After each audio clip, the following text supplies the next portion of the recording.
For those of you who've watched any of my workshop videos, you'll be familiar with these two devices which I made. This is a motor and gearbox unit I bought from Banggood. I made up these dogs, and I made up the bracket for the switch for both of them. And what these are this one is the power feed for the compound slide on my lathe. It's really useful when you want to cut tapers and stuff like that. And this one is the power feed for the X-axis on my Sherline mill.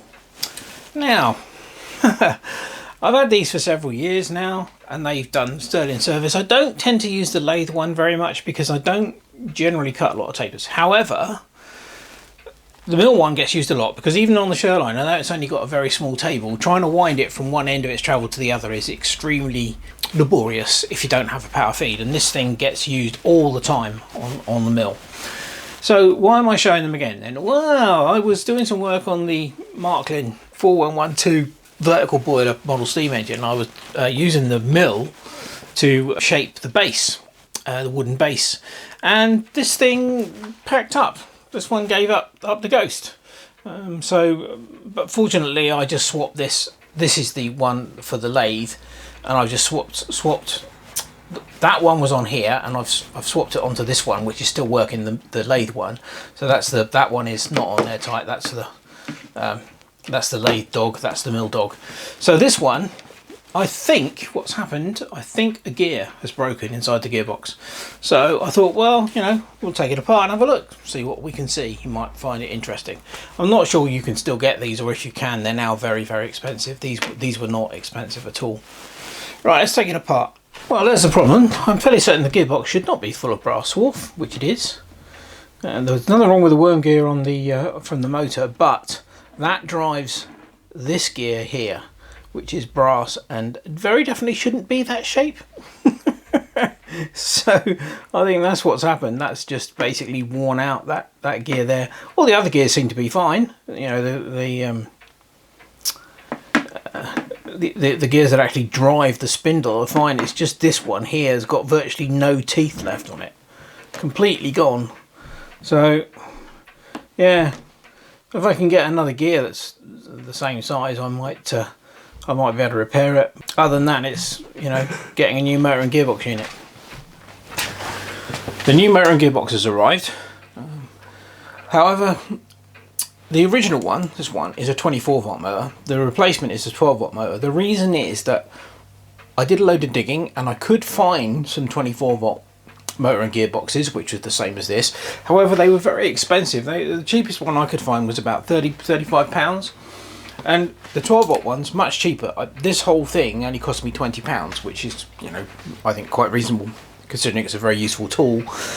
Now, what I'm hoping is that I can simply take this gearbox off, which will come out like that, obviously, and then drop that into there. Hopefully that should fit, because it should be identical to this. This is a 260 RPM, this is a 260 RPM. So we're going to take this off and see whether we can do that. Otherwise I'm going to have to transfer the switch harness and everything over onto this one and only run it off 12 volts. But we'll see. But one interesting aside, when I came to clean up the grease and muck and swarf that was in here, normally I would use acetone.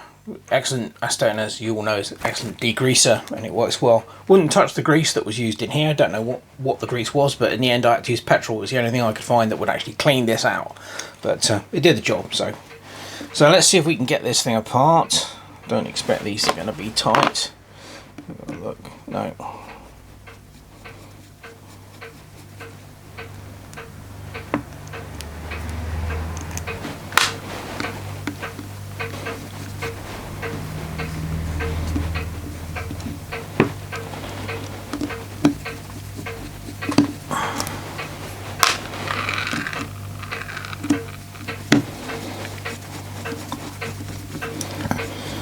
Fingers crossed this is identical to the one that I took off the other one, except it's got a perfectly good bevel gear rather than a completely worn bevel gear.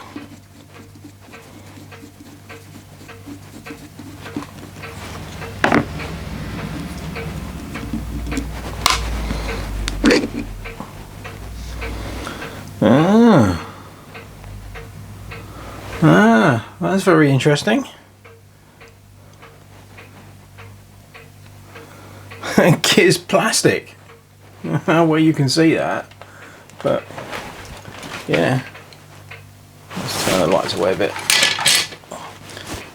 Blinding. There we go. Yeah, this gear is plastic on the new gearbox.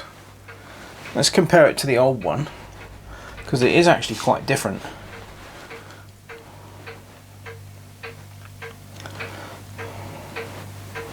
Yeah, so you can't just swap them over, because the end of the shaft, which locates in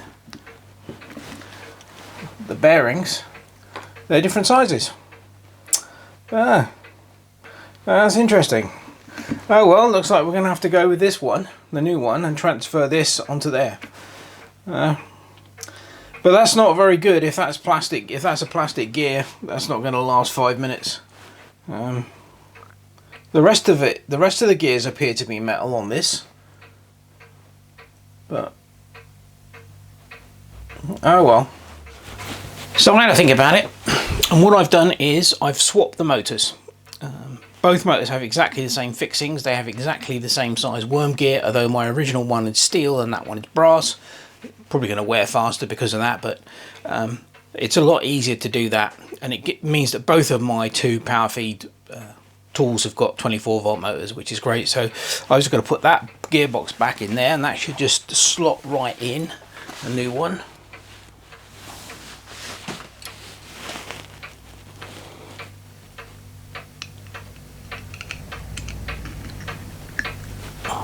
There we go, and then I can screw the whole lot back together. The new one does have an advantage over the old box in that the motor fixing screws are quite difficult to get out on this one, because this plate is in the way, whereas on this one it lifts out of the way, so you can get the screwdriver in straight, which is a definite improvement, although I don't think the plastic main drive gear is an improvement at all. Right, let's get it back together. So although this was originally the mill power feed, obviously, as I said earlier, I don't use the lathe one anywhere near as much, and this one is the one with the plastic gear in. I'm going to use this one on the lathe and the other one on the mill as it's got the metal gears, but I don't remember how it all works. And this is particularly useful because on the Walco lathe, in order to adjust the angle of the compound slide, you have to wind it all the way that way so that the screws that clamp it in place become visible, which they do now. There. So I'll move the camera so you can see what I'm talking about. Yeah, these two screws are the clamp screws for the compound. You're going to loosen those off, so you need to wind the compound slide all the way this way in order to reveal those. And if you do all this by hand, as you can imagine, this does take rather a while, whereas the power feed is really ideal for this, and of course also for, you know, doing constant feed cuts using the compound slide. Well, that's that jobbed. I'm rather disappointed that the new gearbox only has a plastic bevel gear, but there you go. What can you say? Well, makes it cheaper to make, doesn't it? Probably makes it quieter as well. But anyway, as I said, the lathe compound slide power feed, this one now doesn't get a lot of use, so I'm hoping that should last a reasonable amount of time. And the original one, which was on the lathe, is now going to be the mill power feed, which has got the metal gears in it. So, and that one gets a lot more use. So yeah, so interesting. The difference is obviously that original one was several years old now. I'll have to look back and see when I actually did it, but they obviously have changed things. So anyway, I thought you might be interested in that little workshop project. As always, hope you've enjoyed the video, and thank you very much for watching. Cheers.